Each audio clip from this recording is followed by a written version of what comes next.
As if everything wasn't shit enough already, what with the pandemic, Brexit fallout and the country going to rack and ruin, there's more bad news on the horizon, quite literally, because UK TV News, a Rupert Murdoch-backed venture, and GB News, a hedge fund-backed venture fronted by veteran journalist Andrew Neil, are both coming to a TV channel near you soon.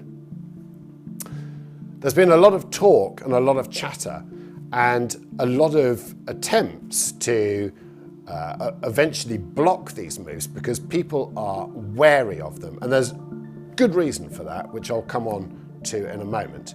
But defenders of both channels have said, how dare you attack something you haven't seen? Well, you don't need to drop 1,000 eggs off the top of the shard to know what will happen. And it's pretty obvious what is going on here.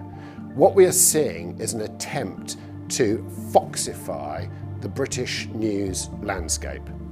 This is what I call junk food media, a sort of bad diet of hamburger news washed down with the soda pop of clickbait. It's going to be a problem because what this country needs right now is proper meaty information. It needs balance, it needs debate, it needs junk food media, much like it needs a bullet in the head.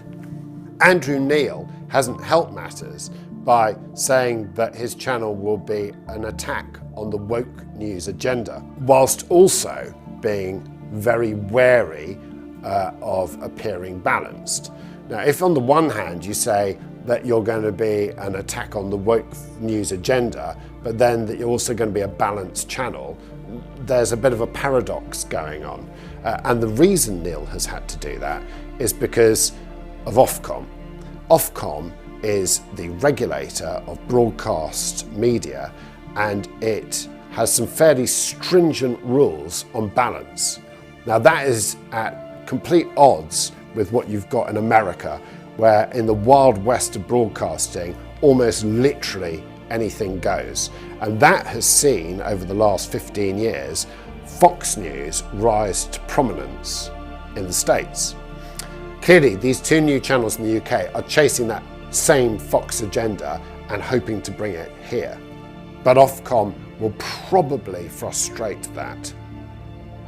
However, I doubt it will stop them pushing at the edges of acceptability and doing something else which is perhaps even more worrying. 20 years ago, the Sun newspaper set the news agenda in the UK. The Sun decided who prime ministers would be, the Sun decided what the big issue of the day was, and the rest, including the broadsheet newspapers, followed it. In America, we've seen the same thing going on with Fox.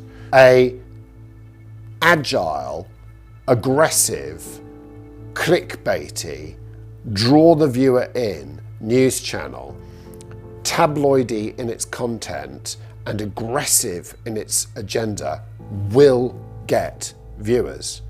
And if they can set the agenda in the same way that Fox has done in America, this could be extremely dangerous for the UK.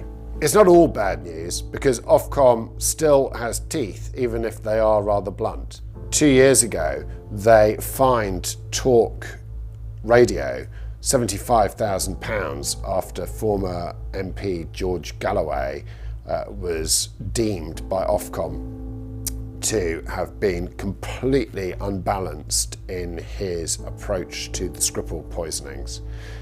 Ofcom can and does have the power to hold networks to account, but £75,000 is not a huge sum of money to a billionaire like Rupert Murdoch or hedge fund managers with very deep pockets. So as this news fox heads towards the UK media henhouse, we are going to have to be very, very on guard and very wary indeed.